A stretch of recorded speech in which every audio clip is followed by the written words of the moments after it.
Nous prions Dieu. Bien-aimé ton Père Céleste, nous venons à tes pieds nous prosterner, visage contre terre, baisant tes deux mains, tes deux pieds, te louer, t'adorer et te recommander entièrement ce temps, afin que Seigneur, tu nous prends en charge par la puissance de ta vie. Et nous te replaçons toujours à ta juste place, car il faut que tu règnes. Oui, le trône est à toi, le marchepied est à nous, et nous choisissons cette bonne part que personne ne pourra nous l'enlever.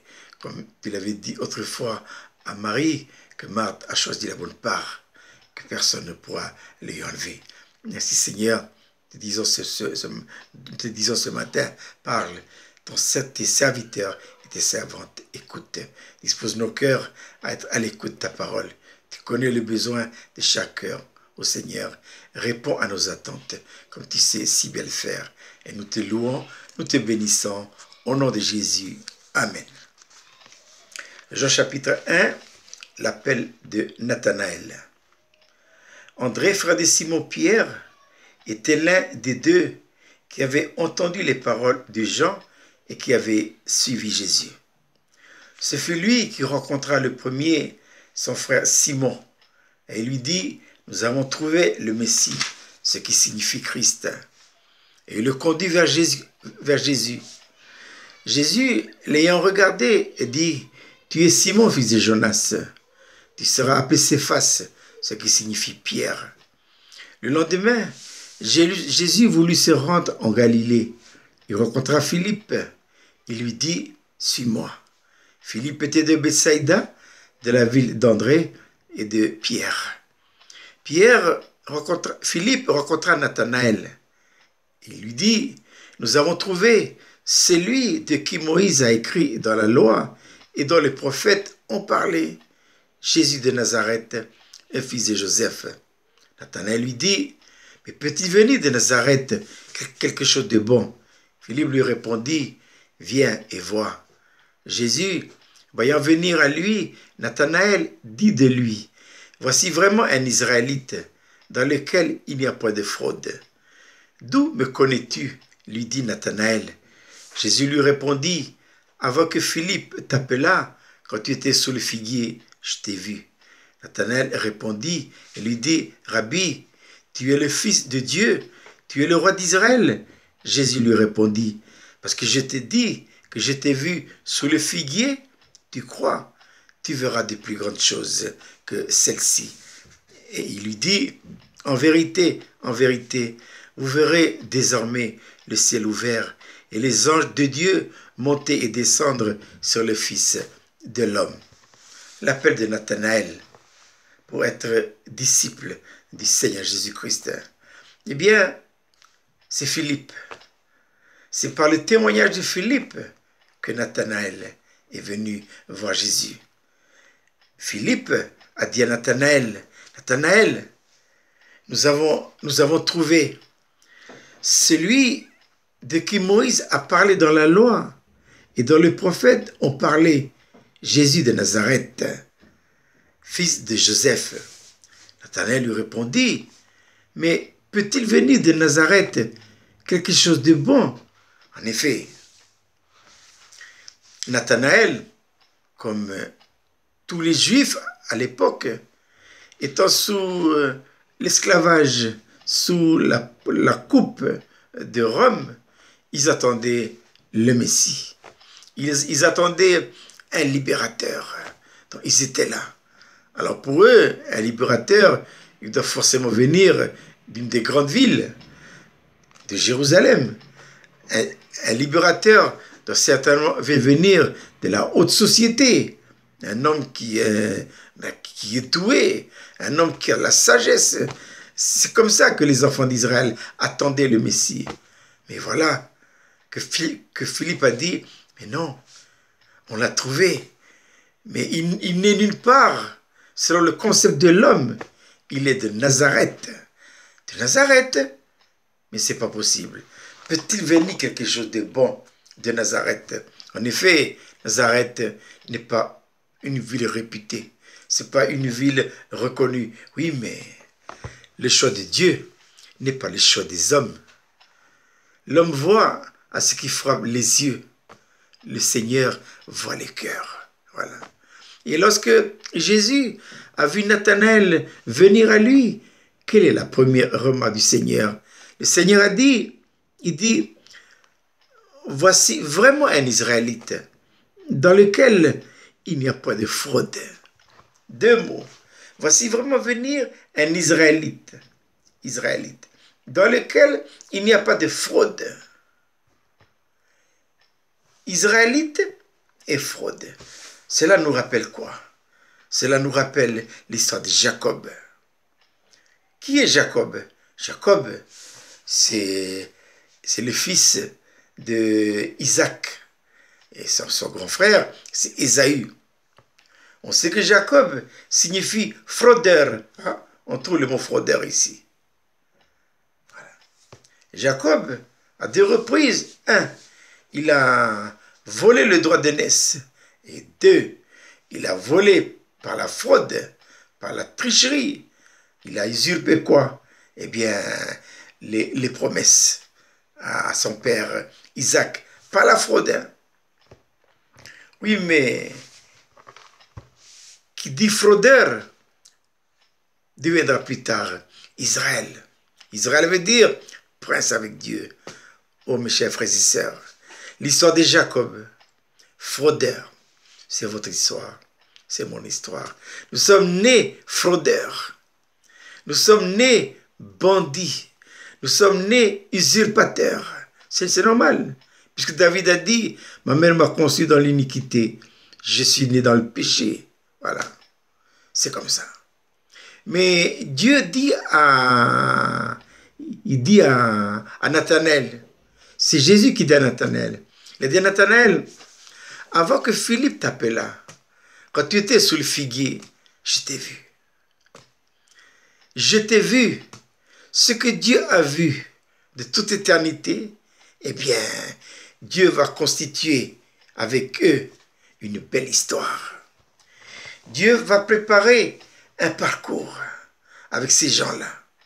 Dieu a une histoire avec Nathanaël. Le Seigneur a une histoire avec vous et avec moi. Pour revenir à Jacob, par la force des choses, eh bien, il faudra quitter un jour Beersheba. Mais ça fait partie des voies de Dieu. Parce que Jacob, il est fraudeur, mais il s'appellera Israël, prince avec Dieu. Mais on ne devient pas prince avec Dieu par des voies de facilité. Ça sera difficile, mais il faut partir.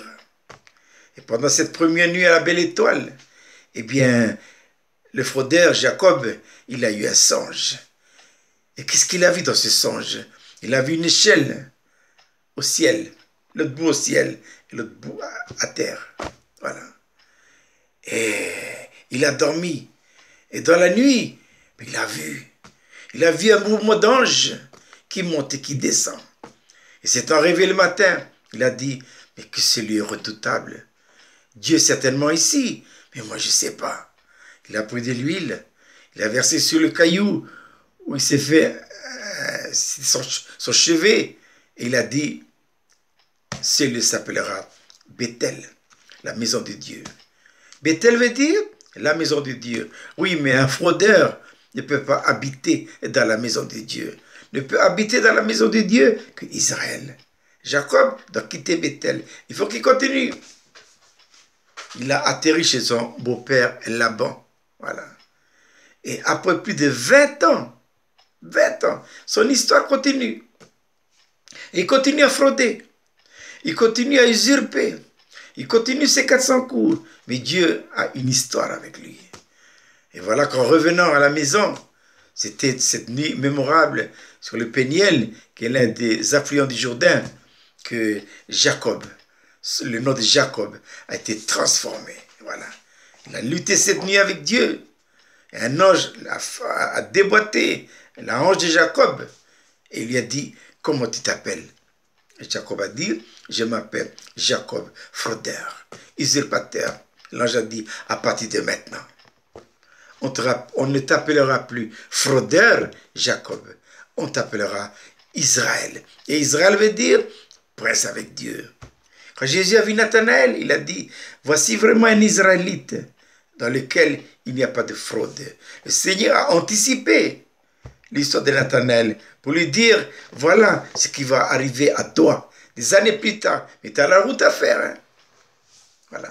Et cette route qui va conduire Nathanaël à devenir, à passer de l'état de fraudeur à l'état d'Israël sera constituée d'embûches.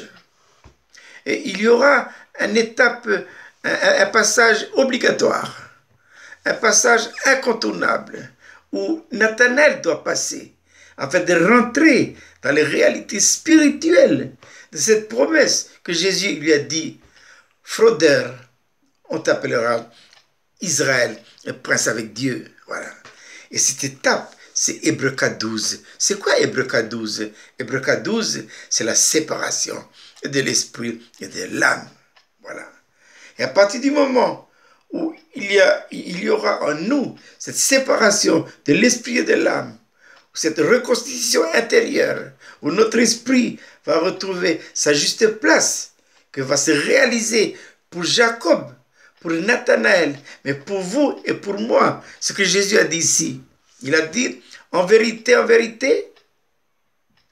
vous verrez désormais le ciel ouvert et les anges de Dieu monter et descendre sur le Fils de l'homme. Le ciel ouvert.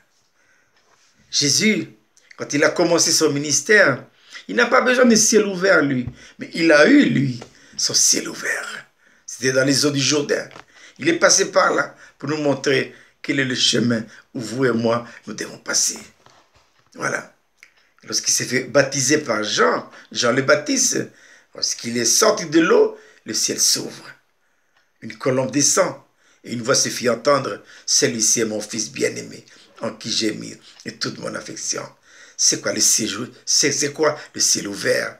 Eh bien, le ciel ouvert, c'est le libre passage de Dieu par le Saint-Esprit en vous et en moi. Le passage est libéré. Voilà.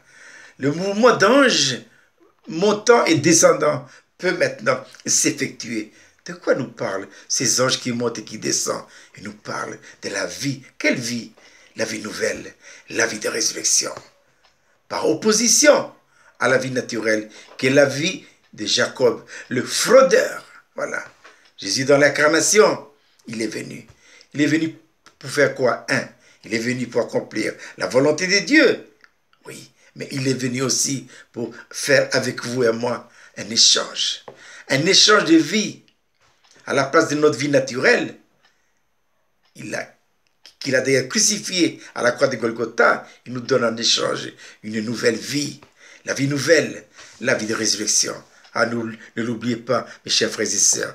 L'histoire de Nathanaël, comme l'histoire de Jacob, comme l'histoire de tant d'autres dans la parole de Dieu, c'est votre histoire. C'est mon histoire. Et n'oubliez pas ceci. Jésus dit à Nathanaël, avant que Philippe t'appela, je t'ai vu. Le Seigneur m'a vu. Il t'a vu. Il vous a vu avant que le monde fût. Que Dieu bénisse sa parole. Amen. Bien-aimé ton Père Céleste, nous te remercions de l'histoire de Nathanaël, qui est notre histoire. Ô Seigneur, viens nous faire passer dans tes voies à toi, afin que nous passions, ô notre Dieu, de l'état de fraudeur, Jacob, à l'état d'Israël, fils de Dieu, prince avec Dieu. Seigneur, nous te louons, nous te bénissons de pouvoir te prier ainsi, en ton nom précieux, Seigneur Jésus. Amen.